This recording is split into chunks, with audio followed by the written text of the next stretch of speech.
Hello and welcome to this video in the series about each of the new constituencies. For this video we'll look at one of the new constituencies in the West Midlands.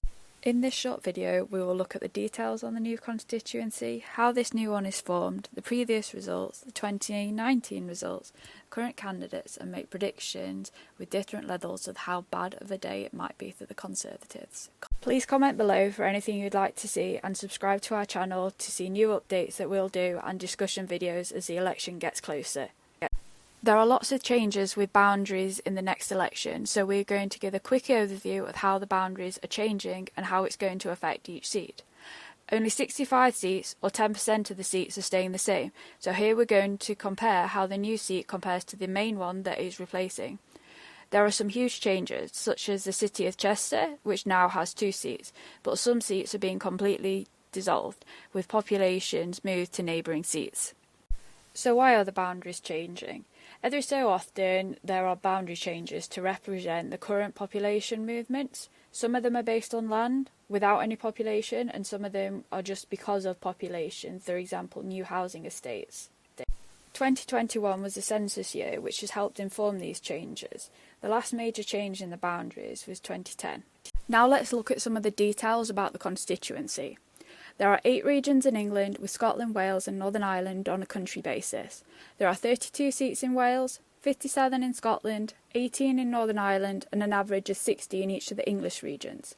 The population can vary hugely.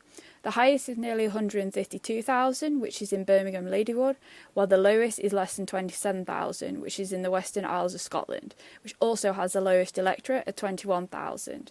The average population is 103,000 and the average electorate is 73,000.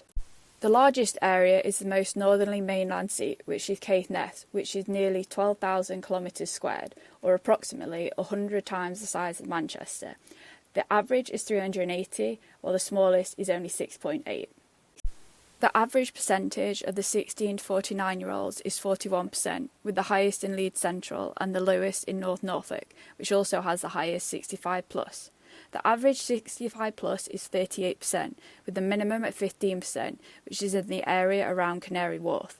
Density averages nearly 1,400, with the highest in Bethnal Green and the lowest in Caithness. This constituency has a boundary change. This constituency is affected by a boundary change. Because of this, we now have populations from multiple old seats. These percentages are based on population, not land. When we're looking at the winner in 2019, it's a bit more relevant to the seats that are now made up from multiple old seats.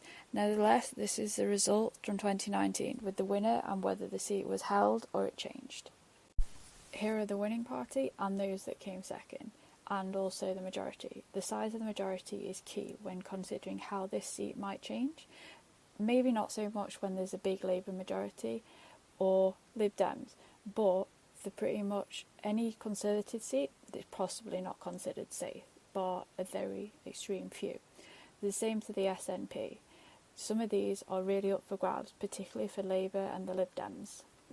Here we see the vote share at the last 4 elections for the 5 main parties in England: the Conservatives, Labour, Lib Dem, Green and a combination of Brexit or UKIP. The Brexit-UKIP vote was distorted in some constituencies in 2019 because if they were held by the Conservatives in 2017, they didn't stand against them.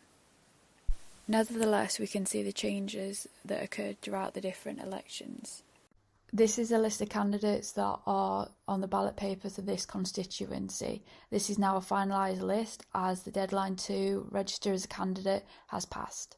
With this forecast, we predict the seat to be changed. Thank you for watching this video. We hope you learned a lot about the new constituencies. Please subscribe to our YouTube channel, follow us on Instagram and Twitter.